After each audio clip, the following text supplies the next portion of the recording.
Good morning again. We're going to get underway because we know it's right. Here comes the man that we're waiting for, Mr. Simpson.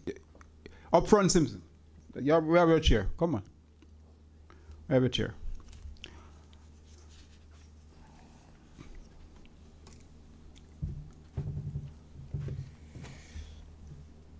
Right over here.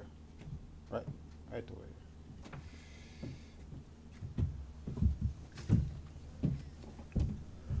All right, so we're all set. There are some journalists who said they are on the way, but we won't wait because we know that it's a tight schedule today. So we're gonna, of course, it will be the whole thing will be recorded and posted to our YouTube pages later on. So those who don't come on time or are not here will be able to make it. And we'll also, Simon will post it in his group. I will post it in my group as well. So it will be it will get out there. And I say special good morning to all the journalists here. It might be a few, but we know it's at the only time of the year. We know what the traffic is out there, so therefore we say you could be anywhere else, but you're here with us, and we appreciate it. Christmas, the fact is, Christmas is upon us. Whether you believe in it or not, it is here. You just want to walk anywhere in your seat. Won't hold you up too long, so we'll jump straight into it, and we're going to go straight to prayer. Of course, we don't start anything here without prayer. Tamisha Williams-Gray will lead us in prayer this morning. Of course, anytime she does that, we have a good day. Tamisha. Yeah, you can stay right there.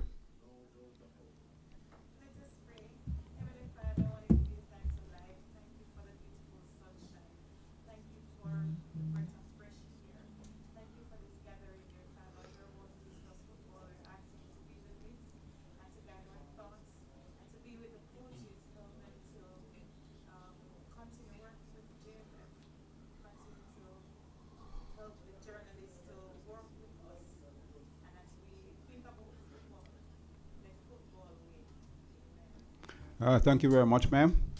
Not us football, but Jamaica, right? All right.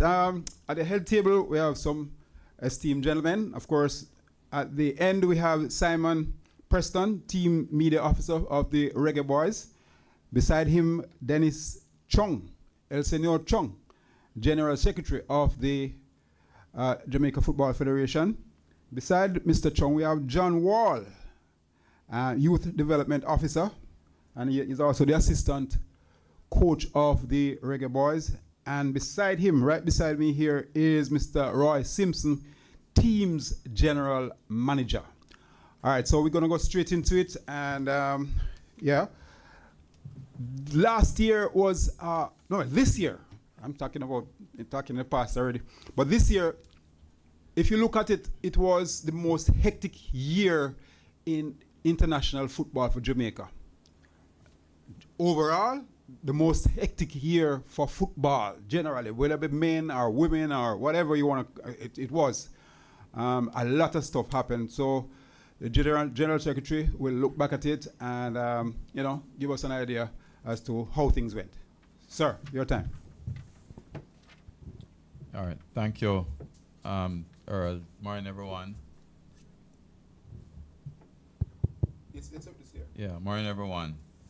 All right, I just thought that it would be appropriate for us to meet this morning since it's coming to the end of the year. And, you know, we have during the year given updates as to what has happened. And we want to, towards the close of the year, you know, just give you a recap, a short recap, take any questions on what happened with 2023. And we're also going to tell you about what our activities are upcoming for 2024, because we've started the planning for them. Right now, also, we're on a sort of hiatus, because as Earl said, it has been an extremely busy year. In September, we had 3 games. In October, we had 2 games. And we had 2 games in November. And anyone who knows what it takes to plan a game knows that it takes a lot of time, effort, and resources, because you're talking about moving over 30 people from all over the world and accommodating them. And then when you have a game in Jamaica, you're talking about the planning that has to go into the matches. So I'll first start by saying that we are grateful certainly for the activity that has happened. We're grateful also that we really have not had any incidents in the year. We had one or two hiccups when it relates to the visa process, but it really didn't cause any major dislocation. The first one had to do with the UK incident where the staff was late in getting their visas because of the move of the processing from Jamaica to New York. And then we had the incident with the U15s it was, Yeah. going to Sweden. But outside of that, I think we've had a fairly successful year administratively. And when you think about the fact that we had so many events during the year, it was really good, you know, that we were able to manage through it. And therefore, my commendations to the staff, because I know the amount of work that they go through to put an event on or to mobilize a team. It is significant. You know, I would have given you, for example, the amount of money that we spent on taking the women to the World Cup between November last year and the World Cup. It was about $2 million that was spent through the JFF, which is quite a bit of money. And we have to manage all of that. So the other thing that initially was a challenge for us is the whole thing of the administration of the accounting, because as you know, JFF has been under restricted funding for a while. But I'm happy to say that based on how we've closed out the year and our interactions with FIFA, who we had invited to come here in November, which was a great meeting we had, I think we're in a much better place. We would have gotten during the year a tax compliance certificate, which many companies in Jamaica does not have one, and certainly the JFF has one, well, in excess of 10 years, there's never been one. So we were pretty successful in that from an administrative point of view. And we have been managing very well in terms of internally, certain better than last year in terms of, you know, the demands on the organization. So I think we've done a fairly decent job from that perspective. 2023 was one of sort of bringing all the chips together, ensuring that, you know, we have the right capacity in place, you know, ensuring that we're as productive as possible, given the circumstances. We also did a lot of work at the center, and we were able, based on the work that was done in the center, to host some national teams there. So the Trinidad team, national men's team was there. The Ghana national men's team was there. And we were able to also rent out the facility. So we will, at some point in time, ask the media to come and look at it. It's now well renovated. Everybody loves it. We actually have persons having a lot of interest in it. Right now, we have Captain Andre Blake having a goalkeepers clinic up there, which is going to be today and tomorrow. And, you know, we've been able to host several local clubs there also. So we're doing a lot of work on that. There's a lot of development work that's going to happen on that in the future. But certainly from an internal point of view, I think we've done well in terms of what we wanted to accomplish. We haven't got everything that we wanted, but I would say most things in terms of the administrative milestones we're able to achieve. And as I said, one of the big ones for us was getting a tax compliance certificate in place, which, as I said, you know, not many companies in Jamaica can boast that. In addition to that, we also had a women's department set up, and we'll discuss more on that towards the latter part of the year, because one of the things that we believe in is local development for the women's game and the men's game. And therefore, we've set up a women's department, which is headed by Margaret Sutherland. And you're going to see a lot more activity around that because we have a lot of plans that we're already putting in place for the development of women's football in Jamaica. Because certainly Jamaica has been very successful in women's football. We went to the World Cup and got to the round of 16. And we just recently completed the Gold Cup qualifiers. Unfortunately, we were not able to make it, but the girls who played did put up a very, very good performance. And that is something that everyone agrees with. So we think that looking at that, the amount of talent we were able to unearth for the women's Gold Cup qualifiers, it just shows the amount of talent that's available in Jamaica. You know, we currently know we have about 50 or more core set of players on the female side that we can call upon at any time. And we're hoping that by the middle of, towards the end of this year, certainly, we'll have resolved the other issues that have plagued us with the team, or I should say the players who were at the World Cup. We want to resolve that issue and ensure that everyone is available. So we put a women's department in place. We also had hired someone new in the department for travel and projects, and he is here with us now, Stephen, and you know, he has been doing a great job so far. But one of the things that we recognize is that we need to place a lot of emphasis on the management of the travel situation, because they're a large expenditure, and it's also a very, very time-consuming activity. So we actually have someone who's working very closely on that, and we are putting a lot of things in place for 2024 on that. So from an administrative point of view, we're good.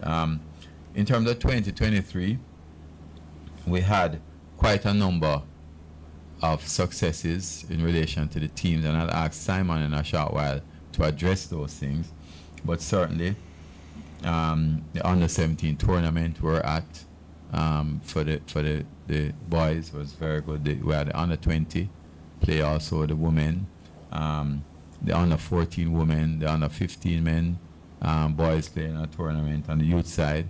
It was a very successful year for the youth component. And then we had the Women's World Cup, as I mentioned, and the Women's Gold Cup qualifiers. Certainly on the Olympic qualifiers also, which we didn't make the Olympic qualifiers also, but we did play in that. And we had the men doing very, very well, extremely well, qualifying for the semifinals for the Nation League the first time, and also making it. So we have a lot of things to look forward to for next year. We had also a FIFA coaches program in Jamaica, and a FIFA referees program in Jamaica was hosted in Jamaica, which shows the importance and the attractiveness of Jamaica for not just football, but also the administrative side of it. And coming out of the coaches program this year, we've had Mr. Rudolph Speed qualify as the first A license in the Caribbean, right, which is a significant accomplishment.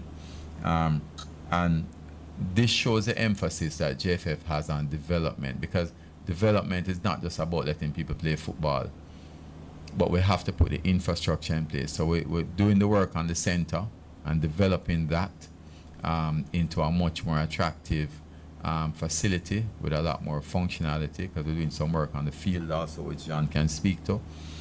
But we now have a good cadre of coaches qualified, certainly at the B license stage and the C license stage, and we're looking to move some over to the A license stage. I mean, that says a lot for us, because the more coaches that we can get at the A license stage and the B license, is the better the capacity building that we can employ in the local leagues, because local development is very, very important for us, and John will speak about the talent development scheme that we're also putting in place. And certainly on the referee side, we've done a lot in terms of the training for referees.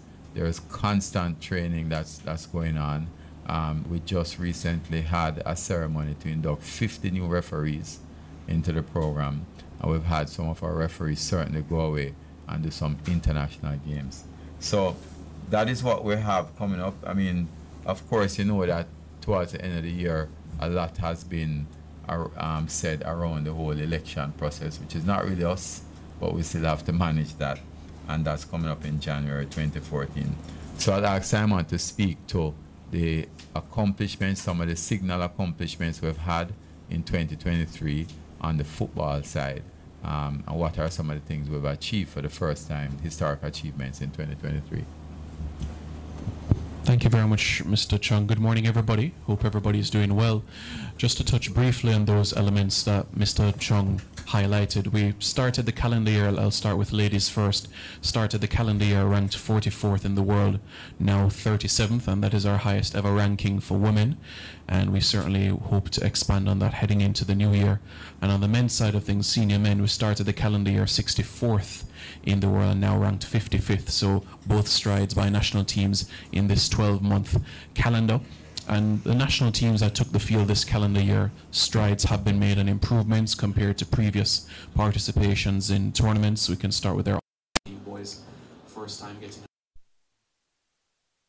and eventually finishing 4th, and this was the first time since 2013 even winning a game at a tournament. So our under 15 boys in the Dominican Republic making strides there. We can even look at our senior women as well that Mr. Chung touched on, finishing 13th in the world in the World Cup itself, and the first Caribbean team in 85 years to actually go on to a round of 16 of a World Cup, which is truly remarkable as well, bearing in mind the Caribbean teams that have been at a FIFA showpiece as well. Senior men getting to a semi-finals of the Gold Cup for the first time in 4 years. That would have been 2019, and of course for the first time in history as well, getting to the semi-finals of the Nations League. So all of this bodes well, leading for a busy 2024, which I'll speak on later on in the press conference, but just wanted to highlight some of these elements and show that all of our national teams have made significant growth, and sometimes for the first time achieving things like our under 20 girls defeating a Central American team for the first time since 2020. So we're very proud of all our national teams, and we look forward to that further growth and progress leading into 2024. Yeah, so maybe Simon should just go into 2024. Yeah, let's continue. So based on the schedule that we have for 2012, potentially we're looking at a scenario where every month can be utilized in terms of activity. So I encourage you all to go on JFF Live on YouTube and watch the interview with Coach Halgrimson, where he stressed on the importance of domestic camps into the new year, and he spoke about this will be a priority in that January-February timeframe. Later on, John will talk about the under-20s and the preparation as the CONCACAF Under-20 Championship qualifiers will take place. Jamaica's group will be in St. Kitts and Nevis in Basseterre. All games at the St. Kitts and Nevis Technical Center. We are in a group with Martinique, Grenada, and Bermuda. So we open the campaign on February 24 against Martinique, and then 2 days later oppose Grenada, and then on the 28th take on Bermuda. And it will only be the group winner that advances to the CONCACAF Under-20 Championship final round. CONCACAF in due course will announce the dates for the final round itself.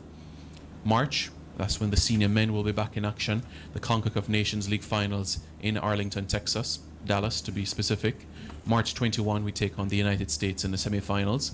And 3 days later, March 24, will be the final or third place playoff. So regardless of what happens in the semi-final, there will be another match. So at least 2 matches in that window will take center stage. And 2024 on the women's side of things, I might add as well, is an opportunity as well to get the pieces together for World Cup qualifiers, because 2025 is the starting point for the women in relation to World Cup qualifiers for the 2027 tournament. So 2024 is a great opportunity with 5 FIFA windows for women to be utilized for friendly internationals or arrange tri-nation or quad-nation series to be able to get match practice and sharpness ahead of the qualifiers. So the women will have international windows in April, May, November, and also December as well in terms of those international windows. October is also another window as well for the women to be active as well, and certainly work will be done to ensure that they will be active and also sharp ahead of the qualifiers that lie ahead come 2025. For the men as well, let me go into what June will be, and it will be, you could say, a double treat as the World Cup qualifiers take center stage, and that is in the window of June 3 to 11, and of course the Copa America June 20 to July 14. I know many persons have asked in relation to the World Cup qualifiers in relation to the groups. So CONCACAF will reveal at the end of January a draw. They will have a draw in relation to the groups for the qualifiers, and of course details in relation to who will be in Jamaica's group, what match will be home, what match will be away. So await the governing body in the region for further information there. And finally, the September, October, and November windows for men, that will be the restart of the next edition of the CONCACAF Nations League. So similar to 2023, the year we've had, 2024, we can look forward to another enticing and also comprehensive calendar year of international football as well. So we look forward to everybody singing from the same hymn sheet, media, staff, administration, as we're 2 wins away from a trophy. That is the CONCACAF Nations League. We commence World Cup qualifying, and of course we'll be participating in one of the biggest international tournaments in the world, in the Copa America. So we look forward to the support from everybody all across Jamaica and the diaspora as well, so that we can continue the strides and progress that lies ahead. Thank you. Thank you very much, Simon. Let me just add that on the women's side, certainly we're going to be putting some work into the Women's Premier League, the Tier 2, and the youth program, right, Margaret? Right, in terms of development. But one of the things we are looking at doing is having a 4-nation tournament next summer in Jamaica. We're trying to work towards that for the women. So we're looking at those plans and seeing who we can bring, and where it will be. Certainly, for me, the city of Montego Bay is very attractive, and we're hoping that St. Catherine Complex will be ready for then. But that is one of the other plans we have. And I know John wants to delve further into the u20, and we'll ask Roy to also speak to on the men's side also. All right, so we can go straight to John. But before we even get there, a couple of things stood out for me. Congratulations are in order for Mr. Speed. I remember when most coaches in Jamaica, even the head coach was a coach that was walk around a whistle. Even the head coach in Jamaica would just walk around with a whistle without much qualification. So therefore, we are talking about the head coach of the national team without much qualification. So now we have club coaches with an A license that is significant. The 50 referees that came through the system, significant as well, simply because over the years we have seen a dwindling of the numbers when it comes to referees. There were at one stage almost 500 referees, and then a couple of years ago there was about 280. So let's tell you, so now the referees are going back up there again. And the third thing that Mr. Chung spoke about would have been the election. And I learned that some years ago here. He said that we're not a part of it, yeah.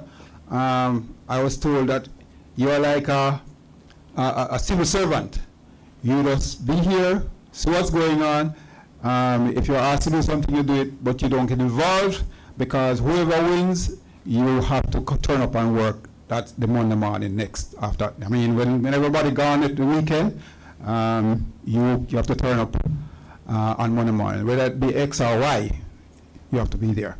All right, so let's get straight into it now. Mr. John Wall, of course, we have the big youth tournament coming up in February. Mr. Wall. Thank you. It's been a process ever since March, on a monthly basis, 2 days a month, an exception for July, and an exception for September, October, November, because then everyone kind of knows what Jamaica is all about. It's pretty hard to get access to the players. We had 2 days of training and 1 scrimmage against Portmore as of yesterday. I want to use the time to actually express my gratitude towards Portmore and the fact that they showed up and made it pretty interesting to review players. Sorry about that. And yeah, it's an interesting process of trying to mitigate and review as many players as possible. Meaning we're close to 70, I would say even 80 players reviewed so far, ever since March. And fair to say that's a pretty even number. Moving on, what we're looking at is in January to play a double friendly, where my intention is to utilize players from Jamaica and North America. And furthermore, heading into February prior to the qualifiers, being on a camp, playing and added 2 more friendlies that are of a higher or even more interesting level. So we would be prepared for the qualifiers. And that's meaning then you will be able to utilize more of a bigger pool of players. So for me, it's been a gradual thing, trying to utilize as many people as possible.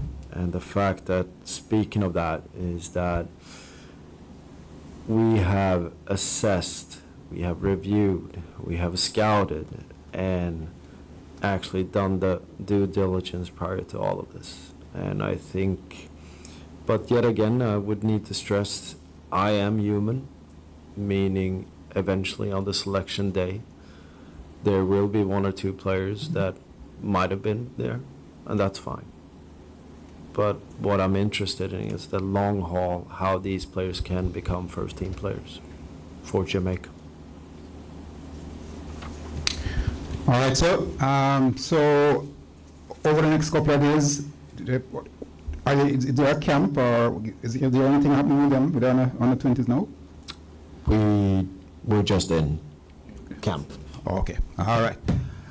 So we know how the day is for most people. So by the way, we're not bypassing you, Roy. If it's even to say hello, as Mr. Oh. Roy is the team's general manager. I think as someone has said that we had a very successful year this year. We all look forward to 2024. It just shows what is possible and what we can achieve working together. I think in football we need to look at the 3 pillars: administrative, technical, and the political. And if we get those three pillars from the same foundation, I think we can create waves. I just came back from the Copa America draw, and how they welcomed us and how they appreciate us qualifying and participating. It just shows how big a brand Jamaica is.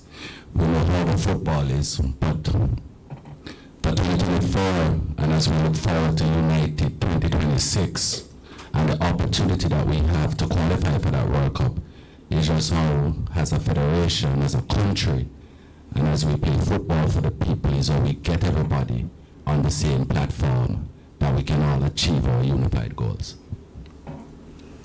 Thank you very much, sir. Before we get to question and answers, I've been in football a long time, and I can recall when we used to get 5 love and 4 love and 6 love from teams in Central America, and looking to get to the semifinals and even the final and winning the Nations League would have been way in the back of your mind. You forget about that. I also remember when maybe 1 or 2 games were played in Jamaica per year as an international game. There were years when no international games were played in Jamaica, and now we have multiple games being played over a short period. We have, this year probably about, I would say, at least 10, 12 games were played overall. So, and probably even more than that. So it's a significant shift from what used to what we have now. All right. Any questions from the media?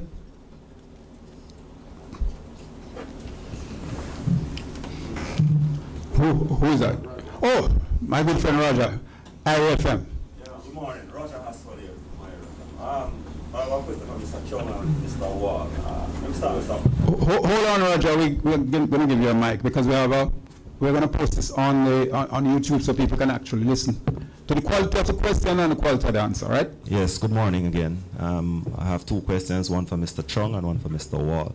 Mr. Wall, could you elaborate on how you got by finding players for this Under 20 process? I mean, what was the sitting out process like? How you come about identifying the players for the particular areas on the field and so on, and how far are you in terms of getting that team that will be participating in the CONCACAF tournaments? It's kind of a collaborative effort, I would say. It's not just me alone. Main benchmarks, if you look at it globally, is that I've used when in discussions with the technical committee and everyone, is that I've used Denmark and Uruguay as kind of a benchmark, pretty close in terms of how size of the nation. Denmark's U21 had, and I'm taking two highest leagues that I'm coming to, has by October 2023, 21,885 senior professional minutes and a squad market value of 29 million euros. Uruguay, who won the U20 World Cup, 18,000 plus, and this is by October, and a squad value of 28 million euros. How close is Jamaica to that on a global scale? Meaning, for me, I have to look at senior professional minutes first, and looking domestically, it's a semi-professional league in JPL. So that's the closest we can get there. Globally, how close are the players to actually play senior professional football? The margin now, globally, is the players are getting younger and younger because they're better educated, they're kind of in a way pre-selected too. Domestically, you're looking at age groups that were probably hit the most by COVID. Did not play too much at all. So it's been a race to the bottom, depletion of the pool domestically. That's my observation. But yet again, you have to look at where can we access the players. So I've been trying to look at senior professional minutes as a thing, see them in our environment. Unfortunately, I cannot relate to schoolboy football, converting that to global football. I cannot. It's a different game. So for me, I have to look at how we can recreate it in our environment, and therefore trying to access it in all zones as possible. And that is done through scouts and others assess the players and so forth. Globally, we're already pretty much fully operative on people who are voluntarily scouting for us and looking and providing scout reports. So I'm pretty close to actually delivering the 60-man squad. That will be the provincial list sent to CONCACAF. And from that point, that's going to be the players selected. Among that 60, you spoke about schoolboy football a while ago. Are there local schoolboy footballers within that 60? We do love that thing, right?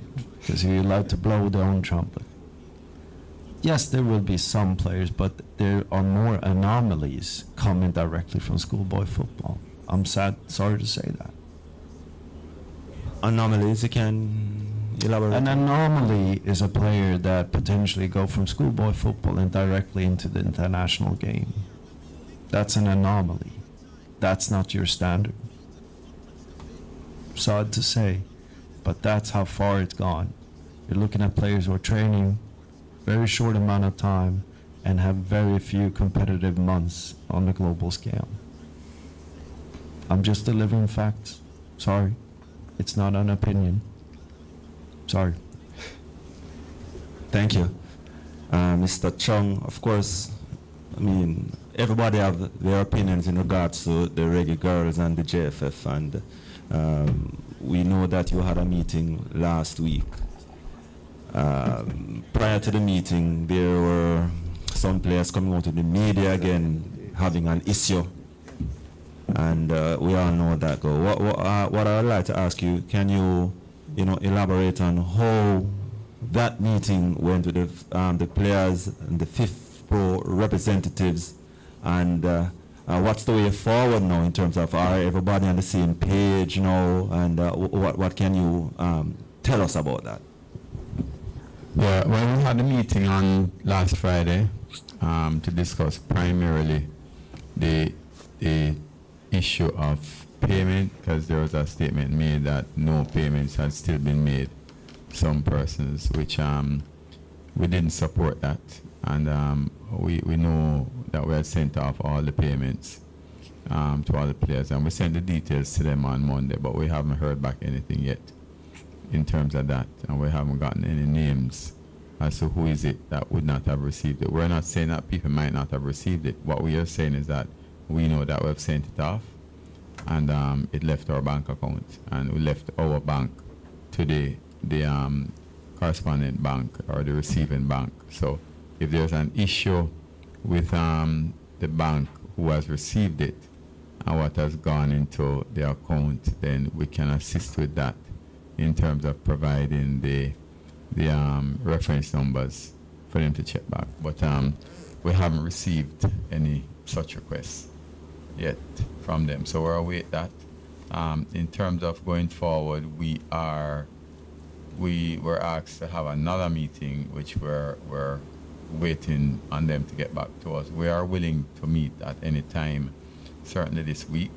We told them that if it doesn't happen this week, then I can't guarantee that it will be before the new year, given the season and the fact that people have a lot of things to do. I know people are traveling, for example, from this weekend, so it's difficult. So we're hoping that we'll have a meeting by the end of the week and deal with any other feedback. But certainly there's a lot of clarity provided to everything that was discussed. And as I said, the main thing was the payment issue, and we have confirmed that we have made all the payments that are due. Did you address why the girls were angry to the point that all of them who played in the World Cup made themselves unavailable for the Gold Cup qualifiers? Well, the letter that was sent initially did state it, it stated 3 reasons. Number 1, the payment issue, which that was resolved with the assistance of FIFA, who came in and said, hey, this is the balance of money.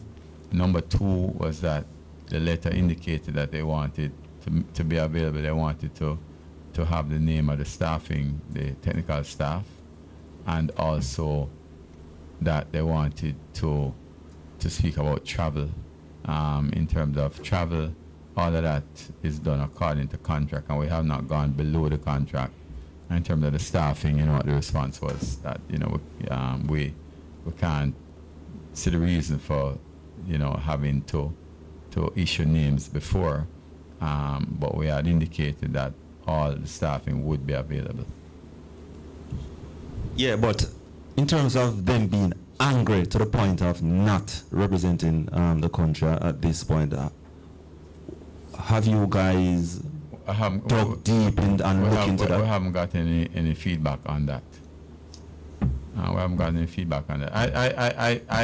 I just suspect that is the issues that were outlined. I mean, that was what was presented, so that's all we can go by. We can't go by anything more than that. Thank you very much, Roger. Let's.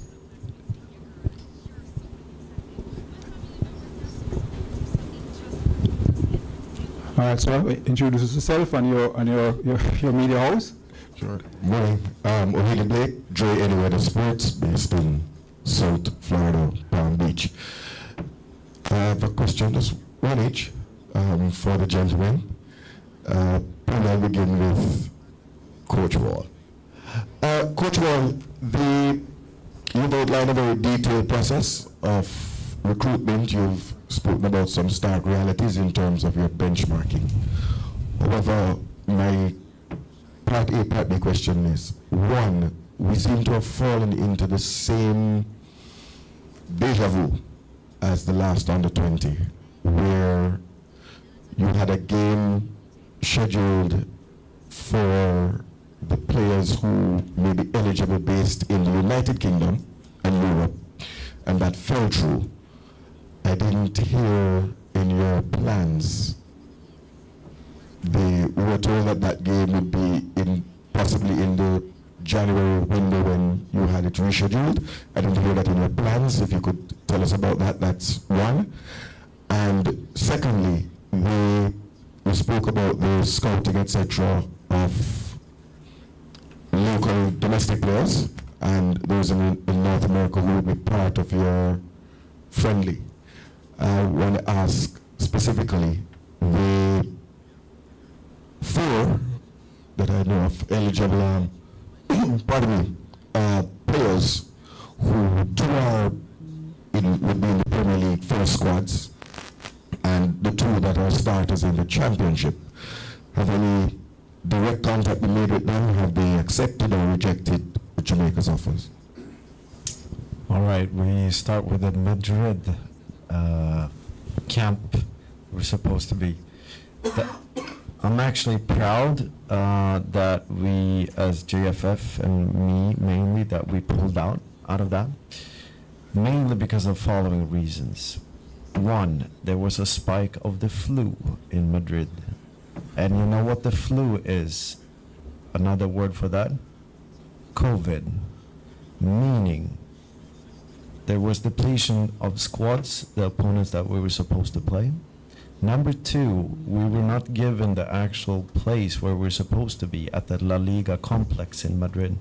We were supposed to be an hour and a half outside of Madrid. And with the uncertainty of opponents, I don't want to create a shit show. Meaning, I pulled out, and the intention was to utilize the FIFA window. And best to my knowledge, January is not a FIFA window, correct? Correct. Yes. Should be February. That's actually March 18th to the 26th. So what we will do, and the intention is to start driving FIFA windows for younger national teams. There will not be always, but it will be at times. Meaning, the pushback on having Trinidad will be later on. Number 2, because how sacred I value relationships with players, I will not use their names publicly. I will not talk if no or yes, because also we have to lean on bureaucratic processes in terms of naturalization too. And number 2, if they're already up in championship and playing, how eligible do you think they're going to be in playing a February qualifier on a non-FIFA date? So, thank you, Coach Wall. Just to follow up, we understood the reasons why it didn't happen. We were just asking, really, what should I say, the replacement date for that which you have said would be in the international window. We just asked because last year we had a international outside of the FIFA window, a doubleheader against Trinidad, in which you were able to call on some of the players who were in the UK who were playing for the under-20 squads. Correct. That is clear. And secondly, we weren't asking for the exact names. If you notice, I stayed away from the names. I was just asking if the contact had been made and if any had responded positively. I would say that the contact's been made. It's been a longer process, so I'm pleased with that, and so forth. Players who could be eligible, those outside our tendance is that they are Premier League 2 players. Just not speaking of UK. When it comes to North America, it's typical players that are in MLS 2. Those kind of players that are available, and we actually have a bigger diaspora when it comes to Germany, Belgium, and Holland too. So we're trying to think globally, but at the same time, what I have to stress is that our players here that are good enough that we want to cater and propel and create a pathway for. So for me, it doesn't exclude anyone. For me, it's more about making sure that there's been a due process on everyone.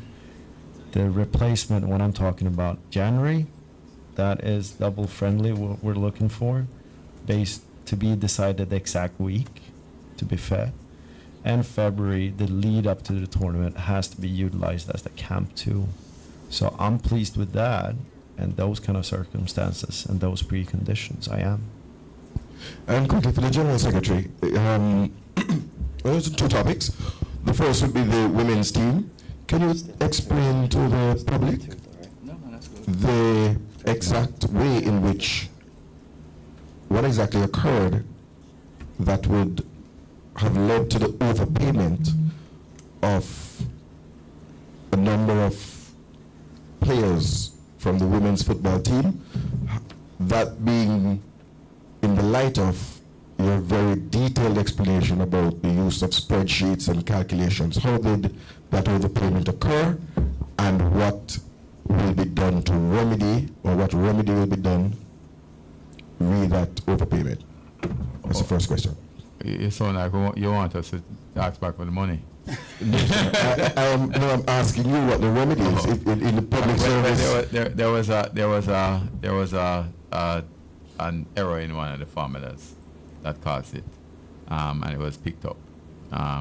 So we know exactly what it was. There was an error in one of the formulas on the spreadsheet, right? But that was just in relation to 9 of them on one of the payments. And then in terms of what we're going to do about it, we're reconciling everything with them. We've sent the details to all of them. So we're reconciling everything, and we will do what we need to do. I don't think it's necessary for us to say that we're going to do X or Y on that. And I'll accept that answer. I'm sure our viewers would. And the reason I ask it is not to put the JFF on the spot. It's just to assure ourselves that we won't have another fallout if a decision is made one way or the other. The other question relates to the electoral process, and I know you said that that is now out of your hands, yeah, but there are some matters that are in your hands, and I want to speak specifically to Pillar 3, and specifically to the Referees Association and the Intercollegiate. Mm-hmm. You had given a deadline of December 20th for the Constitution gave a deadline of December 20th. I looked at the Constitution, I didn't see a December 20th deadline. No, it says 1 year from when the Constitution is adopted. And it was adopted last year on December 20th. So 1 year from then is when. Okay. You got that? Right, December 20th. Yeah, okay. Can you say, how is it that Congress, the final Congress prior to the voting, which would accept membership, is on December 16th, 4 days before the deadline, which would in fact, there be no board meeting, cause 2 of the bodies to not have their membership ratified, approved by the board and ratified, or recommended by the board and ratified by the Congress. It's 4 days before the deadline. Thank you. No, I can't speak to that, because if you read the Constitution also, you'll see that I don't set the Congress or board meeting. You're on the board, though? No.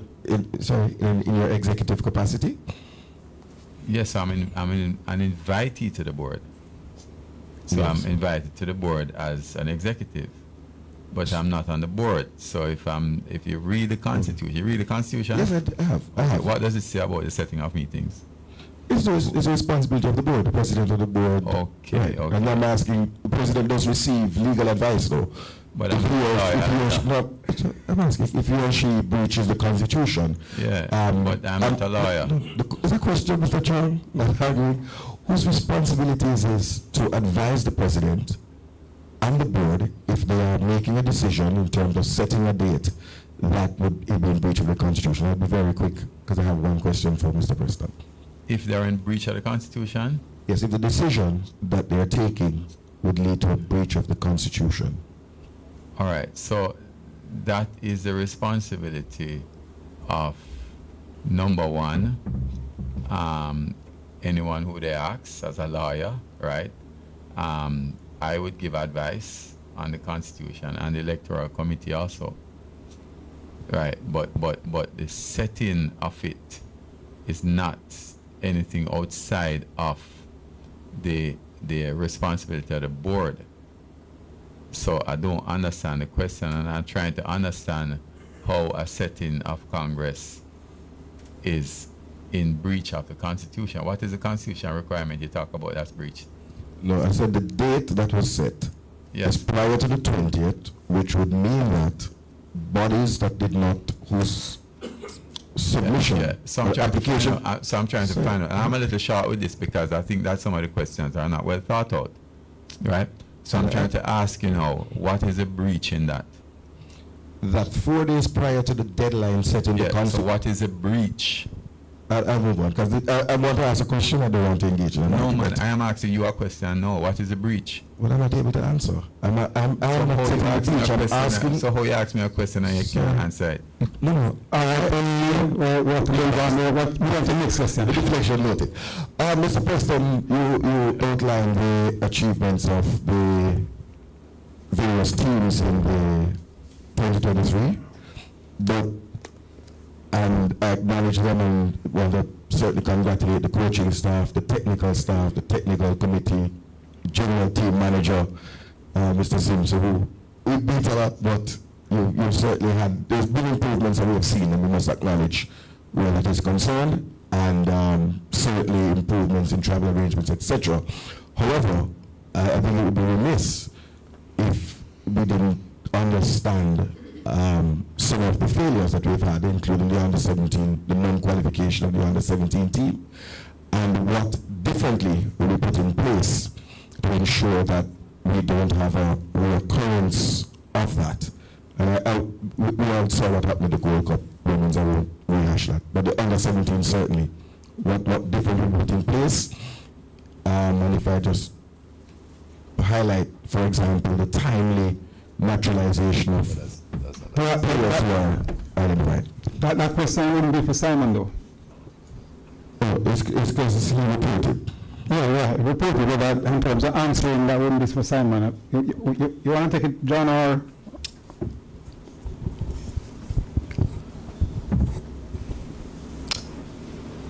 Is failing to qualify every single time a failure? That means that media tend to create failure and success. It's just the two entities that exist. Sorry, I'm going to be Mr. Gray. I'm pragmatic. And looking forward, because we cannot change the past. It would be interesting for Simon Preston to answer a very technical thing, even though Simon aspires to do everything, but in the capacity of media officer, it's not the right one. TDS, I can speak about the TDS, the Talent Development Scheme. Whatever you face up here, it's kind of hard to change what's up here, right in front of your face. You have to do interventions earlier.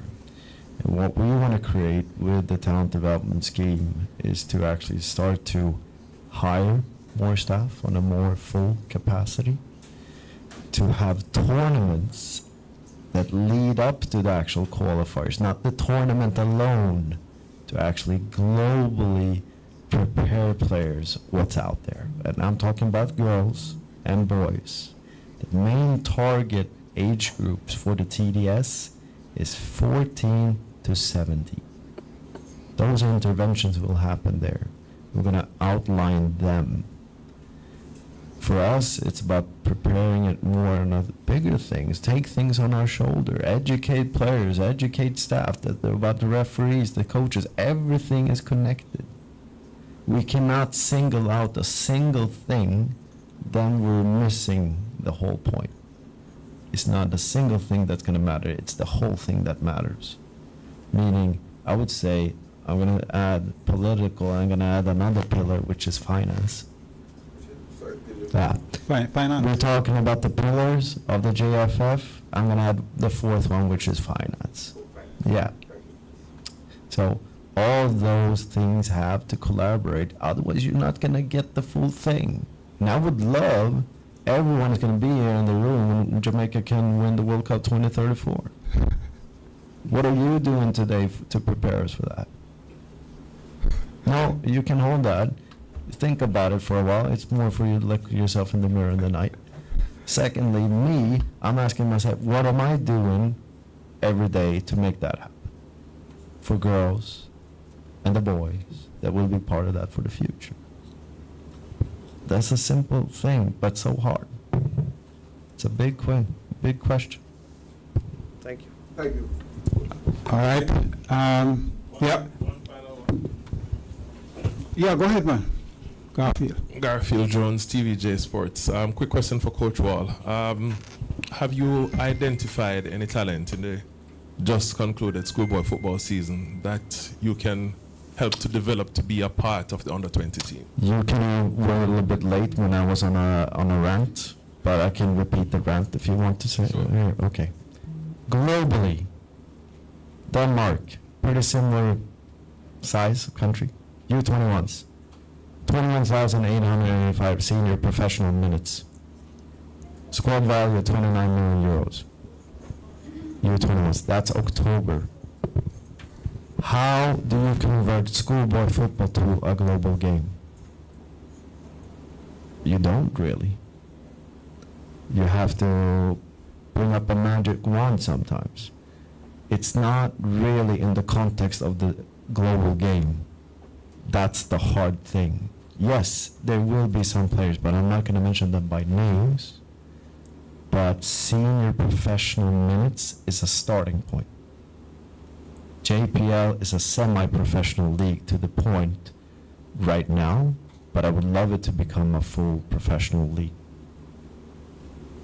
We have to strive and improve, but it's more what we can take in and trying to recreate it and have more interventions like at Dinson's March. And from that process, filtering it down to the final squad. So it's kind of giving as many as we can, but elite, by the word, is not for everyone. It's not. It's a selected few. It is. So, semi-answer to your question, but the best that I can give today. All right, and that's how qualified here for Scout speaks. Right, so there you go. And but before we go any further, just want to say congratulations maximum to Marlo Sweetman, really girl, who is now a qualified UEFA Scout. So she's able, just the way that John spoke a while ago, from the top, looking at the international meets, coming right down, that's her job now. I mean, she little by little, she'll be able to a scout and for whether the local or international teams. So, you know what I mean? When we have a woman, that's significant for Jamaica. A few years ago, we would never even think about that. And now we have one of them in our ranks. All right, we're not going to take you any longer. We're going to break here. Just want to say Merry Christmas when it comes and a Happy New Year. And again, it's tough out there on the road, so please stay safe and stay safe while you're at home. And we hope to see you here in January. Good. Bye-bye. Thank you.